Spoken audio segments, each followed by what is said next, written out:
As the pass rush abilities get better in Madden Ultimate Team, we are seeing a lot more stock cover 3 and cover 4 zone and just letting the unstoppable forces rush. A little bit less of a blitz focus with the loop blitzes, and we're gonna need to talk about some of the stock rules for these coverages, in particular those underneath zones that tend to drift a little bit on the field. So in today's video, I'm going to show you guys 2 key routes that you can throw against cover 3 and cover 4 defenses and get those hook zones going to weird spots on the field. So make sure you guys are subscribed to the channel, hit that notification bell, get out your pen and pad, and let's get after it. So let's talk about some staple features of cover 3 and cover 4 drop zones. For starters, you're going to notice that both of these coverages have 2 yellow hook curls, 2 purple curl flats, and then with a cover 4, obviously you've got 4 deep zones compared to a cover 3 defense where you're going to have the same number of hook zones and purple zones, but you're going to have 1 more rusher in 3 deep. Either way, both of these coverages are going to play the exact same rules against trip sets, and that will be the focus of today's video, in which we're going to be showing you guys how to manipulate these hook zone defenders. Now, we've talked a little bit about how to beat some of the more popular blitzes in the game, but I'm seeing a lot more coverage now that the pass rushing abilities are getting geeked in Madden Ultimate Team, and I know a lot of you guys have general questions about simple zone manipulation anyway. So let's start off first with a trips formation, and we're going to talk about how to manipulate the weak side hook defender. So the weak side hook defender is the hook curl that is on the side with less receiving options.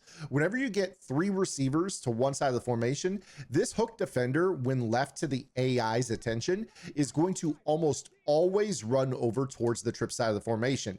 This is because EA has programmed these defenses, as people complain about corner routes and flooding concepts year after year after year. Those are the best and most effective concepts that people like to run online. They've made it so these underneath zones are more active towards the trip side of the formation, which now means that we can expect that Brian Urlacher is going to end up running over to that side. So when I snap this ball, you see that he runs over and helps. And you also see that that hook defender on the left covered the corner route. So this is a major thing that a lot of players don't know about cover 3 and cover 4 defenses. So let's take a look top down all 22 here. And you're going to see that when I snap this ball, the weak side hook goes all the way over to the trip side and plays kind of that short area of the field on that side. Whereas if you take a look at the left hook zone, which is out over the 3rd receiver, number 81, he actually runs all the way out to the corner route when you call cover 4 stock, and you don't change anything about this defense. This allows us to have better defense against flooding concepts. A lot of players don't know this because they shade their coverage, but this is a major thing that is pretty good about these coverages that will help you defend corner routes. But at the same time, when you know the rules of a coverage, you can use them against itself. So let's go back to that flood concept where I'm just running a streak, a corner, and a flat like anyone else would. If we know that Brian Urlacher in that right hook curl roll is going to run all the way to the left side, that's basically the same to us as saying that he's blitzing. He's vacating the short right area of the field. So if I put it back on this hook curl here, what would be the logical thing that we should do? Well, first and foremost, I would argue that we should run a hitch of some sort. I'll start with a tight end on a curl that I'll custom stem down, and I'll keep the purple zone that's in the right flat away from him by creating width with the running back. I'm just going to flare him out to that right flat. We snap this ball, and this is an easy check down, and we just picked up 13 easy yards on a throw that was basically 3 yards downfield. Simple stuff. Now, of course, if your opponent starts to get cute, maybe they're playing this style of defense and they start to man up the tight end, that's okay. We can actually invert this. We're just going to send the tight end to the flat. We're going to send the running back on the curl, and I'll just let him check down in that same area. Again, we know that if we have trips, Urlacher is not staying on this side, which means that we can just dump this throw down and scamper up the field right there. Because I stemmed the route down super short, I only got 10 yards out of that. But again, you're picking up pretty easy, safe throws, big yardage after the catch. That's the name of the game in the NFL. So again, in every single one of these examples, what you're going to notice is that the stock hook curl rolls are going to make these guys go over towards that left side. And just to contrast that, we've been running nothing but cover 4 in these first few examples. I want to run a little cover 3. So you're going to see that this is going to be the exact same behavior. I'm going to put the flood combo, and then I'm just going to put the tight end on a curl, stem it down, leave the flare, and you're going to see Urlacher do the exact same thing. He's just going to leave this wide open. And now there's no safety in the inside quarter, so there's actually more yard after catch potential up the seam if you can get the ball out quickly to him and get a good animation upfield. Now, before I get into how we're going to attack this front side hook, Make sure you guys are subscribed to the channel and take a look at gridirongameplans.gg. Open in 2020, it's the #1 place to get better at Madden. If videos like this are making you better at the game, you're sure to love gridirongameplans.gg. For $9.95 a month, you guys unlock the entire website.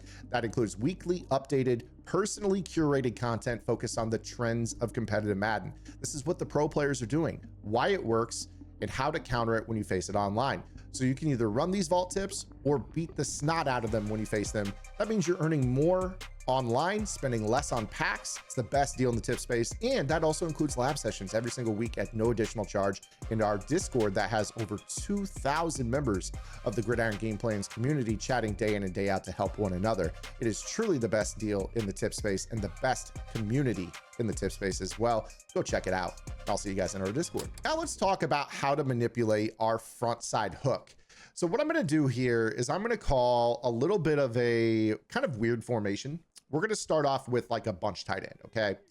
This is not necessarily my favorite type of formation to run this against, but what I want to do here is kind of put you guys in a scenario where you're thinking about how you would scheme. After you've thrown enough tight end curls, and just for what it's worth, if you want to, you could also use the tight end hook route. Your opponent is very likely to start using this guy and hanging out on this player here.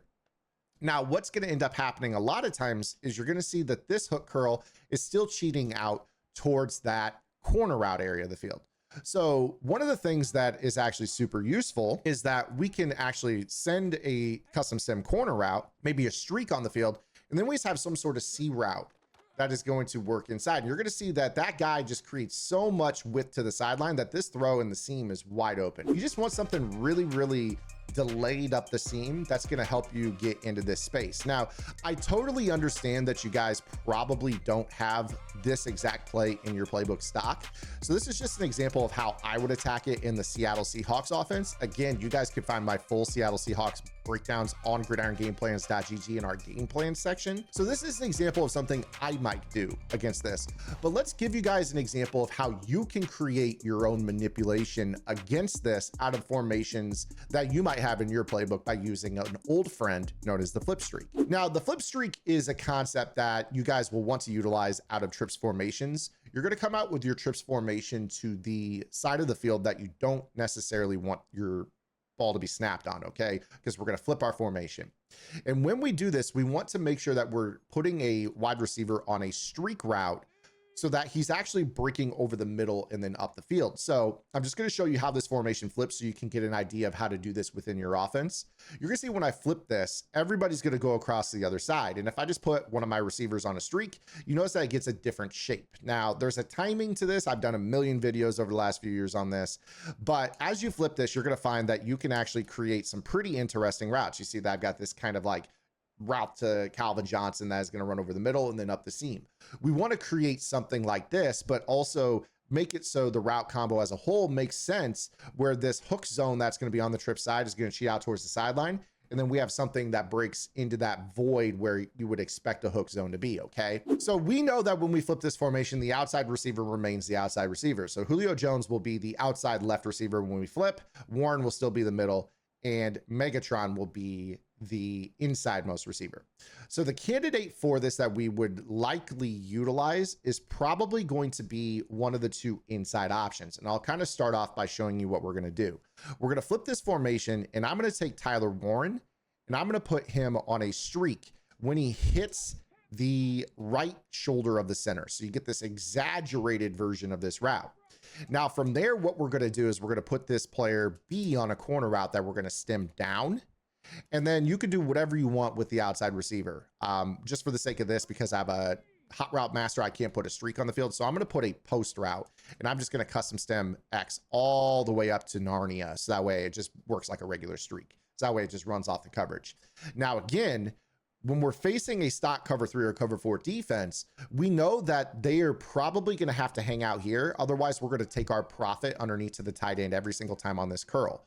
So what I'm going to do is I'm going to pair the first half of this video with this new tip. And I'm going to simulate that our opponent is going to user the tight end. So I'm just going to man him up since I can't user the defensive controller. And then when we snap this ball, you're going to see that this little pocket of turf is just so open for us to throw into, because that other hook runs so far out to the sideline. Now that's what it looks like with the middle receiver running this route. So now we're going to get really, really crazy with this. I'm going to do this with a non-hot route master quarterback so I can show you guys how this works when you guys are wanting to do this with the outside receiver. Because again, you can't put a streak on the field with an outside receiver. So unless you don't have hot route master on your quarterback. So what we're going to do is we are going to flip the formation with a non-hot route master, and I'm going to put Julio on a D-pad up at that same spot, and voila, we've created a streak instead of a fade. Then from there, it's all about our flooding concept. So we're going to run, you know, like a little corner route to the sideline, maybe a flat, whatever it is you want to do here. And then again, you can still have your hitch and your flat in the middle of the field. I'll go ahead and just kind of custom stem this guy down. And again, we're going to mimic the user hanging out here on the tight end. We snap this ball, and you're going to see that this little pocket of turf, boom, look how easy this throw is. This flip streak trick to our outside receiver. Now, again, you can't have a hot route master in order for this version of the trick to work. But if you guys have a quarterback on your team, a backup quarterback, I utilize this Jim Thorpe kicker as kind of a gimmick item. He's got some running abilities, and I'll use him in some short yardage stuff because he's a running back that kicks. Maybe you have a quarterback on your roster specifically for this. I don't know. It's up to you. Everybody kind of has their own preference, but I know most of you run a hot route master, which brings me to other things you can look at when you guys are running this concept. Now, for me personally, I like to search my playbook for formations where the formation is spread, but it still is kind of tight. If you know what I mean, it's like not as tight as a bunch, but it's kind of like a bunch spread. Now, we do in this playbook have a formation known as the bunch spread nasty, but we have another one known as bunch Y flex. Now, there is a difference in the bunch Y flex versus the spread. So when we take a look here at the B receiver, you're going to see here that he gets outside receiver routes, bang eights, deep crosses, deep digs, triple option. And then the corner, which is not a slot receiver corner, it's actually a C route. So we're going to actually just utilize this because it's almost the same as the flip streak trick, if you will. And then from there, all I have to do is put a corner route on the field. And then again, we can still attack. This time we're going to go flat, you know, go with a flat and a streak to the running back. And then you're going to see right here that basically, depending on how they user it, we're going to take this little throw to the running back because that hook on the left went over there. And if they decide that they want to user that, we're going to go right back to the exact same concept here where we basically run this. And now if they just user over here, voila, I'm throwing the ball right here to this guy wide open in the seam. So if they're playing a stock cover 3 or cover 4, there is nothing that they're going to be able to do to counter this, unless they decide to shade. Let's talk about shading. Why is this type of concept so valuable when somebody shades? Well, if your opponent wants to shade their coverage down, that is a decent means of countering this. And what I mean by that is you're going to see if I shade down, Urlacher should stay on the right side of the field-ish. And you're going to see that the left side hook doesn't necessarily go as crazy. So I'm going to show you here a cover 3 or cover 4 when you shade down. That again, we can run this same concept. This is totally your call. But what you're going to notice here is that the check down to the running back is not as open, but because they are shaded down, that streak that we have over here runs off the coverage, and I can still throw this ball into the sideline to either of my corner routes. So I can throw it to the early one, or I can throw it to the other one. And this is especially useful because again, your opponent's going to be using one of these two guys, most likely in a stock cover 3 or cover 4. And if they shade down, you've still got options. The point that I'm making here is that you kind of start off with a litmus test. You get a feel for what are they doing. If the hooks aren't shifting over towards the trip side over exaggerated, that means they're shading or they're setting zone drops. And then from there, you know that your simple floods are going to be tried and true because those zones aren't going to overdo it. They're not going to overrun to the sideline with corner routes. There is definitely value to running cover 3 stock or cover 4 stock, especially if you have a good switch stick. The problem that a lot of players run into is that once they do this, this is opening up the throws I've shown you here in this video, and then they go to shading down. And then when they shade down, all of a sudden the corner routes are open again. So playing this little kind of, honestly, it's not even chess, it's checkers. It's very, very simple. Just go through your order of operations and you know, based off of how the hooks play, what exactly your opponent's doing in cover 3 and cover 4. But that's going to do it for today's video, guys. I'm going to get up out of here. I hope you guys enjoyed it. If you guys did, make sure you guys give the video a like, subscribe. I'll see you guys with a short this afternoon, or we'll see you guys tomorrow with our next video upload. Until then, this is Zan. Get the lab and good luck.